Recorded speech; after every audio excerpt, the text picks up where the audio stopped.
পৃথিৱীৰ আটাইতকৈ দামী পাচলিবিধ কি বাৰু আপুনি জানেনে? এইবিধ পাচলিৰ প্ৰতি কেজিৰ মূল্য শুনিলে আচৰিত হ'ব আপুনি। পাচলিবিধৰ 1 কেজিৰ মূল্যত আপুনি পাব পাৰিব 15 গ্ৰাম সোণ।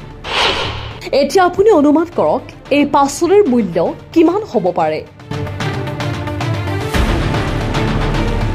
প্ৰতিদিনে ৰাতিপুৱা বজাৰলৈ গৈ শাক-পাচলি কিনো, কিন্তু আমি এইটোও জানো যে সেউজীয়া শাক-পাচলি শৰীৰটো সুস্থ কৰি ৰখাৰ মূল মন্ত্ৰ। কিন্তু বজাৰত আলু, পটল, লাও, জলকীয়াৰ দাম অলপ বাঢ়িলে আমাৰ উশাহ বাঢ়ে। কিন্তু এই পৃথিৱীত এনে এবিধ পাচলি আছে যাক কিনাৰ কথা চিন্তা কৰিব লগা হয় ধনী মানুহেও। ইয়াক পৃথিৱীৰ আটাইতকৈ দামী পাচলি বুলি কোৱা হয়।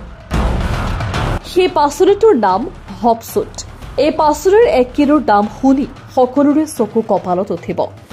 সোণৰ দামতকৈও বেছি।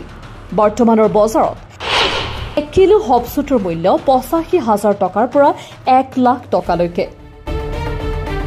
এই হপৰ শিপাবোৰ মূলতঃ উত্তৰ আমেৰিকা, দক্ষিণ আমেৰিকা আৰু ইউৰোপৰ এটা অংশত দেখা যায়। আচলতে ই এটা ফুল যাৰ ড্ৰেছৰ নাম হপচট। এই পাচলিবিধ আকাৰত বৰ ডাঙৰ নহয়, সৰু আকাৰ আৰু ইয়াৰ সোৱাদ তিতা। ঔষধি গুণৰ বাবে এই পাচলিবিধৰ দাম ইমান বেছি। ইয়াৰ উপৰিও এই পাচলি বজাৰত সহজে পোৱা নাযায়। হপৰ শিপাৰ গছবোৰ শাৰী শাৰীকৈ গজে, গতিকে চপোৱাটো বৰ কষ্টকৰ। এই উদ্ভিদবোৰ ডালবোৰ পৰ্যাপ্ত আৰ্দ্ৰতা আৰু সূৰ্যৰ পোহৰ দিলে দিনটোত 6 ইঞ্চি পৰ্যন্ত বৃদ্ধি পায়। এই শস্য চপোৱাৰ সময়ত বহুত মানুহৰ প্ৰয়োজন হয়। এই পাচলিবিধৰ একাধিক কাম আছে। এই গছৰ ফুলৰ পৰা বিয়েৰ তৈয়াৰ কৰা হয়। ইয়াৰ উপৰিও এই পাচলিবিধৰ পৰা বিভিন্ন ৰোগৰ বাবে বিভিন্ন ঔষধ প্ৰস্তুত কৰা হয়। এই ঔষধি পাচলি যক্ষ্মা ৰোগৰ চিকিৎসাত ব্যৱহাৰ কৰা হয়। ইয়াৰ উপৰিও হপচুটে হজম শক্তি উন্নত কৰাত সহায় কৰে, শৰীৰৰ দুৰ্গন্ধ দূৰ কৰাত, হতাশা বা উদ্বেগ দূৰ কৰাত, বিষ নিৰাময়কাৰী হিচাপে আৰু অনিদ্ৰাৰ চিকিৎসাত সহায় কৰে।